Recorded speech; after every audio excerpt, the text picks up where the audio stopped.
Hey everyone, welcome back to Inside the Cage, an updated development in UFC lawsuit.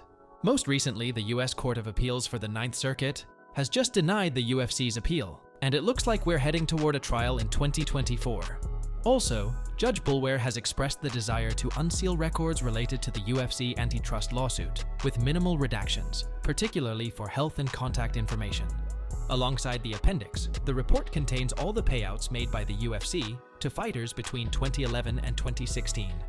They've gone into detail about the internal Zuffa bout compensation, which not only includes the show and win bonuses, along with performance bonuses reported to athletic commissions and the public, but also those huge payments like pay-per-view bonuses, side letters, and discretionary bonuses, any money fighters received related to their bouts. And that's not all. There's also Professor Robert Topel's expert report, which cites payouts from Conor McGregor during the class action period. Usually, his official payouts cover his first 9 fights in the promotion, starting from his bout with Marcus Brimage to the second Nate Diaz fight. Now keep in mind that McGregor is a massive draw for the UFC, and he's gathered hundreds of millions for the organization during the same period.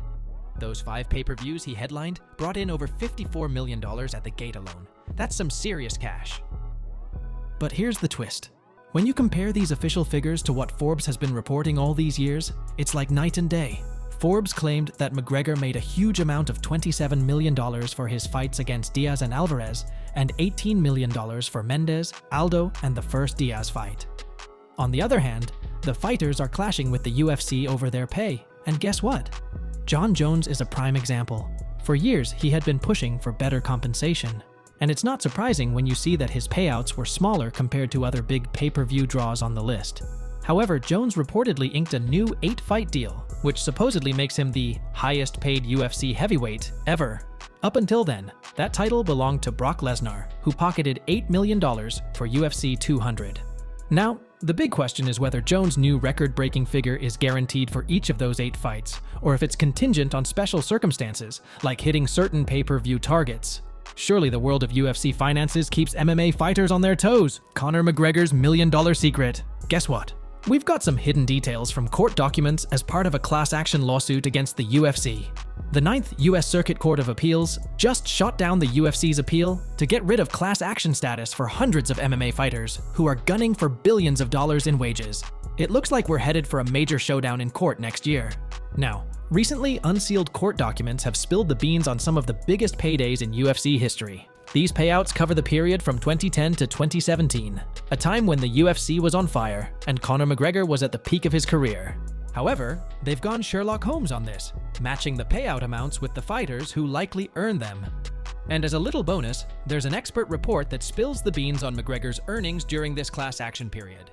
He stated, Conor McGregor was compensated nearly $20 million, a $31 million, for participation in 9 UFC bouts of which he won 8. Let's break it down a bit more. This chunk of information is all about Conor McGregor's early days in the UFC. It spans his first 9 fights, starting from his performance, and going all the way to that epic second showdown with Nate Diaz. That's when he made a name for himself and started climbing the ranks. And speaking of McGregor, here's a fun fact. He's been a serious goldmine for the UFC. 8 out of the top 10 biggest pay-per-view events in UFC history featured none other than Conor McGregor himself. He's a real crowd puller and a cash cow for the promotion. Now, we've also got an expert report that dives into the payouts for Ronda Rousey during this class action period. Surprisingly, the financial secrets just keep on rolling out. Rousey was compensated $13 million, $20 million, for participation in 7 UFC bouts, of which she won 6. As the legal battle heats up, who knows what other surprises and insights we'll uncover in the coming days. One thing's for sure, the world of MMA is in for a real shakeup. Sao Paulo fight deception changing's everything. Derek Lewis has dropped quite the bombshell. In his discussion, he just mentions that he got tricked into stepping into the octagon to fight Jailton Almeida in this weekend's UFC Fight Night headliner over in Sao Paulo, Brazil. He wasn't too keen on fighting in Brazil in the first place. Now, Lewis is no stranger to title challenges, and he's had his share of battles in the UFC. This time around, he's making a comeback, taking on Almeida in place of Curtis Blades, who got sidelined due to injury. A few weeks ago, we got a call about this guy, and I just agreed straight away, Derek Lewis told Fox Sports during a recent interview. I didn't know the fight was in Brazil, though. It was only after accepting that the UFC told me. I'd always said to my manager I would never fight in Brazil because of the taxes being so bad, so I got tricked into accepting this fight. I said I didn't want to fight here, and since arriving, nothing has changed, Derek Lewis explained. I can't wait to go home. I'm fighting for them right now. I'm not getting anything out of it. By the time I pay my coaches and so on, it's not even worth it, and that's if I don't get pickpocketed here. Plus, I can't eat none of the food. I'm not trusting it. I'll end up sick. But my friend, the plot thickens. Lewis, who's been making headlines for his recent arrest and reckless driving charge, is revealing that he never actually wanted to fight in Sao Paulo. It seems like there's more to this story than meets the eye. UFC fighter plans to beat Jon Jones. Tom Aspinall is making a name for himself in the UFC's heavyweight division. The British UFC star has his sights set on a potential showdown with the current heavyweight champ, Jon Jones. On the other side, he is all set for his next bout on November 11th at UFC 295, where he'll be taking on Sergey Pavlovich for the interim heavyweight belt. If he manages to secure the win, he'll be in a prime position to make a run for the full title in 2024. Now, whether that title fight would be against Jon Jones is still a bit of a mystery. Essentially, Jones had to bow out of his first title defense due to a training injury and is looking at a substantial time on the sidelines. In this case, if Aspinall ever squares off against Jones, he believes he's got something in his corner that could give him an edge. The anticipation is real. I believe I can beat him, otherwise I wouldn't be asking for the fight, Aspinall told Casino Canada when asked about his chances of beating one of MMA's greatest ever fighters. I'd never take a fight I didn't think I could win. I'm a lot younger and a lot fresher than him. I think he has a lot of miles on the clock, and I have to use that to my advantage. I believe I am slightly more athletic and bigger than him, but it's hard to look through his resume and say he has any holes. I can't say enough good things about Jon Jones' MMA game.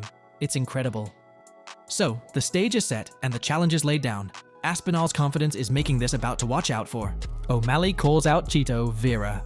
Remember Sean O'Malley's stunning second-round knockout of Aljamain Sterling at UFC 292, which earned him the 135-pound crown? Well, right after that victory, he didn't waste a second and called for a rematch with Marlon Vera, the only fighter to have beaten him inside the octagon. Ever since that loss, O'Malley's been itching for a chance to settle the score. Now that he's got the bantamweight title, he might have the blow to finally make that long-awaited rematch happen, even though Vera recently came back from a split decision loss to Corey Sandhagen in March. It looked like everything was lining up for a December showdown between O'Malley and Vera at UFC 296 after O'Malley wrapped the gold around his waist in Boston. But the point is that the whole MMA community hasn't seen or heard much about it since then. Ultimately, Vera made a statement on social media, sending a message straight to Sean O'Malley. This be talking about boxing, defend that belt McGregor wannabe. But O'Malley, the bantamweight champ, wasted no time in responding. Lols, I ain't trying to box. Shit's too easy, I wanna fight your dumb A. Well, there is still a question mark when it comes to any official word about Sean O'Malley's next Octagon appearance, or who he might be squaring off against. So yeah, it's all a bit of a mystery at the moment. Alright guys, that's all for today. Don't forget to like and subscribe to our channel. See you at the next one. Until then, goodbye.